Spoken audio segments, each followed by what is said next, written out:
പ്രിയമുള്ളവരെ, വിമല കോളേജ് മലയാള ഗവേഷണ വിഭാഗത്തിൻ്റെ പോഡ്കാസ്റ്റിലേക്ക് ഏവർക്കും സ്വാഗതം. പൊന്നിൻ ചിങ്ങത്തിൻ്റെ സുഖസമൃദ്ധിക്ക് മുൻപുള്ള കർക്കിടക മാസം ഭക്തിയുടെ, തോരാമഴയുടെ, വറുതിയുടെ, ആചാര വൈവിധ്യങ്ങളുടെ കർക്കിടകം. രസകരങ്ങളായ കർക്കിടക ചിന്തകളിൽ ഇന്ന് നമ്മോട് പങ്കുവെക്കുന്നത് Thrissur government model girls higher secondary Malayalam അധ്യാപിക NP ധനം ടീച്ചർക്ക് സ്നേഹത്തോടെ സ്വാഗതം. ധനം ടീച്ചറുടെ വാക്കുകളിലേക്ക്. കള്ളക്കർക്കിടകവും കേരളവും.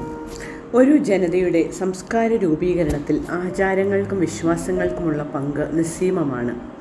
ജൈവ വ്യവസ്ഥയെയും കാലാവസ്ഥയെയും അടിസ്ഥാനമാക്കിയാണ് മിക്ക വിശ്വാസങ്ങളും രൂപപ്പെടുന്നത്. മലയാള വർഷത്തിലെ അവസാന മാസമായ കർക്കിടകത്തോളം ചിട്ടയും ആചാരവുമുള്ള വേറെയൊരു മാസം നമുക്കില്ല. എന്നാൽ കർക്കിടകം കാവ്യ സംസ്കാരത്തിൽ മറ്റൊന്നാണ്. പ്രകൃതിയുടെ ഏറ്റവും മനോഹരമായ ഭാവത്തെ ഉൾക്കൊള്ളിച്ചുകൊണ്ടാണ് കവിതകൾ ഓരോന്നും മലയാളത്തിൽ ഉണ്ടായിട്ടുള്ളത്. കർക്കിടകത്തിൻ്റെ രാശിചക്രം 4ാമത്തേതായിട്ടാണ് ജ്യോതിഷം പറയുന്നത്. ഞണ്ടിൻ്റെ സ്വഭാവമുള്ള, ഞണ്ടിൻ്റെ ആകൃതിയുള്ള നക്ഷത്ര സമൂഹമായിട്ടാണ് വിശ്വസിക്കപ്പെടുന്നത്. ഉത്തര കേരളത്തിൽ കർക്കിടകം ആചരിക്കുന്നത് പലതരം തെയ്യങ്ങൾ കെട്ടിയിട്ടാണ്. ആടിവേടൻ, കർക്കടോത്തി, കന്നിത്തെയ്യം, കലിച്ചിത്തെയ്യം, മാരിത്തെയ്യം എന്നിങ്ങനെ പലതരം തെയ്യങ്ങൾ കെട്ടിയാടിക്കൊണ്ടാണ് ഉത്തര കേരളത്തിൻ്റെ തനതായിട്ടുള്ള കർക്കിടക സംസ്കാരം പുലരുന്നത്. അവിടെ കൃഷ്ണപ്പാട്ട് വായിക്കുന്നൊരു പതിവുമുണ്ടായിരുന്നു. മധ്യ കേരളത്തിൽ കർക്കിടകം മറ്റൊരു വിധമാണ്. തുയിലുണർത്തു പാട്ടോടുകൂടിയാണ് ഓരോ കർക്കിടക മാസവും മുൻകാലങ്ങളിൽ നമുക്ക് പുലർന്നിരുന്നത്. ശ്രീഭഗവതിയെ അകം വാഴിക്കുന്ന ചടങ്ങ്. ശ്രീഭഗവതിയെ അകം വാഴിക്കുമ്പോൾ വിളക്ക്, ആവണിപ്പലക, വെള്ളം, അഷ്ടമംഗല്യം, ദശപുഷ്പങ്ങൾ എന്നിവയൊക്കെ ചിട്ടയോടെ വയ്ക്കുന്ന പതിവുണ്ട്. ചിലയിടങ്ങളിൽ 7 ദിവസവും മറ്റു ചിലയിടങ്ങളിൽ 1 മാസവും ഇത് തുടരും.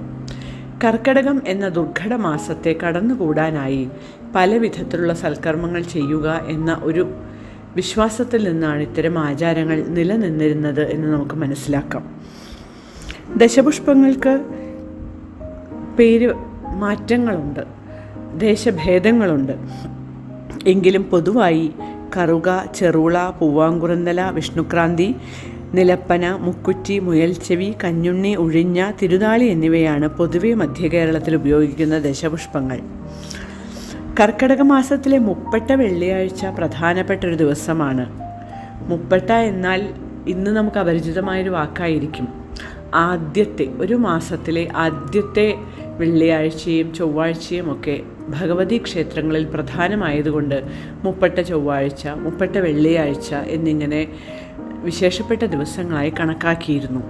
അതിൽ കർക്കിടകത്തിലെ മുപ്പട്ട വെള്ളിയാഴ്ച ദിവസം പെൺകുട്ടികൾ മൈലാഞ്ചി അരച്ചിടുന്നൊരു ശീലമുണ്ടായിരുന്നു. കനകപ്പൊടി ചുട്ട അടയുണ്ട്. ഉണക്കലരിയുടെ തവിടും ഉരുക്കിയ ശർക്കരയും തേങ്ങയും കുഴച്ച് വാഴയിലയിൽ മടക്കി കനലിലാണ് ഈ അട ചുട്ടെടുക്കുക. പത്തിലക്കറി വയ്ക്കും. പത്തിലക്കറി വളരെ പ്രധാനപ്പെട്ട ഒരു വിഭവമായിരുന്നു കർക്കിടകത്തിൽ. മുരിങ്ങയില എടുക്കില്ല. മുരിങ്ങയിലയിൽ വിഷം നിറയുന്ന കാലമാണ് കർക്കിടകം എന്നാണ് വിശ്വാസം. പയറ്, ചേന, ചേമ്പ്, കരിക്കൊടി, മത്തൻ, കുമ്പളം, തഴുതാമ, തകര, ആനത്തുമ്പ, നെയ്യുണ്ണി എന്നിങ്ങനെ പത്തിലകൾ. അതിൽ തന്നെ ദേശവ്യത്യാസങ്ങളുണ്ട്. ചീവോതിക്കഞ്ഞി ഉണ്ടാക്കുമായിരുന്നു. ഉണക്കലരിയും പുഴുങ്ങലരിയും ചേർത്ത് ഉപ്പും നാളികേരവും ഇട്ടൊരു കഞ്ഞി. ഈ ഒരു വിശ്വാസവും ആചാരവും അല്ല തെക്കൻ കേരളത്തിൽ. തെക്കൻ കേരളത്തിൽ ആടിയാണ്. ആടിമാസം അറുതിയിലാണ് കർക്കിടകത്തിൻ്റെ ആചാരങ്ങൾ തുടങ്ങുന്നത്. ആടി അറുതിയിൽ മൂദേവിയെ ഓടിക്കാൻ പഴയ ഒരു കുട്ടയിൽ അടിച്ചുവാരിക്കൂട്ടി തീക്കൊള്ളിയും മാറാലയും ഓലയുടെ തുമ്പും അതുപോലെ തന്നെ എല്ലാവിധ അഴുക്കുകളും ചേർത്ത് അതിന്മേലൊരു തിരിയും കത്തിച്ച് വെച്ച് കുറ്റിച്ചൂലവും മുറവും പുറത്തേക്ക് എടുത്തു വയ്ക്കും. നഞ്ചും പിഞ്ചും പുറകെ പോ, ആവണി മാസം അകത്തേ വാ എന്നുച്ചരിച്ചുകൊണ്ട് പറമ്പിന് വെളിയിലേക്കാണിത് കൊണ്ടു തള്ളുക. ഈതിബാധികളെ അകറ്റാൻ ഈ ഒരു രീതി ഇപ്പോഴും തെക്കൻ കേരളത്തിൽ തുടരുന്നുണ്ട്. തിരുവനന്തപുരം പത്മനാഭസ്വാമി ക്ഷേത്രത്തിൽ കർക്കടക ശീവേലി പ്രധാനമാണ്. ആടി 18 എന്നൊരു ദിവസമുണ്ട്. 18-ാം പെരുക്ക് എന്നാണ് അത് അറിയപ്പെടുന്നത്. തമിഴ്നാടിനോട് സ്വാധീനമുള്ളതുകൊണ്ടായിരിക്കും തെക്കൻ കേരളത്തിൽ ആടി 18 ഇത്ര പ്രധാനമായത്. ആടി 18 എന്ത് വാങ്ങിയാലും എന്ത് സൽക്കർമ്മം ചെയ്താലും അവയെല്ലാം വർദ്ധിക്കുമെന്നാണ് വിശ്വാസം. ആടി 18 പുതിയ വസ്ത്രങ്ങളിട്ട് നല്ല ഭക്ഷണമുണ്ടാക്കി ആ ഭക്ഷണം മറ്റുള്ളവർക്ക് നൽകി അങ്ങനെ സന്തോഷകരമായി കഴിച്ചു കൂട്ടുകയാണ് പതിവ്. 18-ാം പെരുക്ക് എന്നാണ് പൊതുവെ ഈ ആചാരം അറിയപ്പെടുന്നത്. ആടിച്ചൊവ്വ തെക്കൻ കേരളത്തിലെ ഭഗവതി ക്ഷേത്രങ്ങളിലെ ഒരു പ്രധാന ദിവസമാണ്. കന്യകമാരുടെ കോലാട്ടവും ഉത്സവങ്ങളും എല്ലാം വിശേഷമായി നടത്തും. ഇതെല്ലാം തനതായ ആചാരങ്ങളാണ്. അതേസമയം നമുക്കിന്നൊരു ഏകീകൃത സ്വഭാവം ഇതിനുമായി കൈവന്നിട്ടുണ്ട്.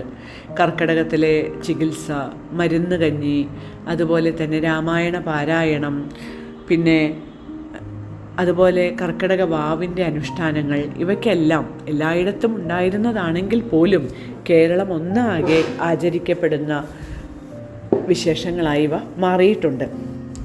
കാവ്യ സംസ്കാരത്തിൽ കർക്കിടകത്തിൻ്റെ മഴയും കർക്കിടകത്തിൻ്റെ വരവും എല്ലാം തന്നെ പലതരത്തിൽ കവികൾ വ്യാഖ്യാനിച്ചിട്ടുണ്ട്.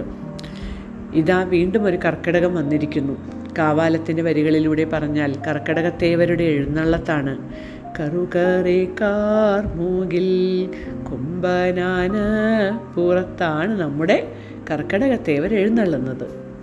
നന്ദി.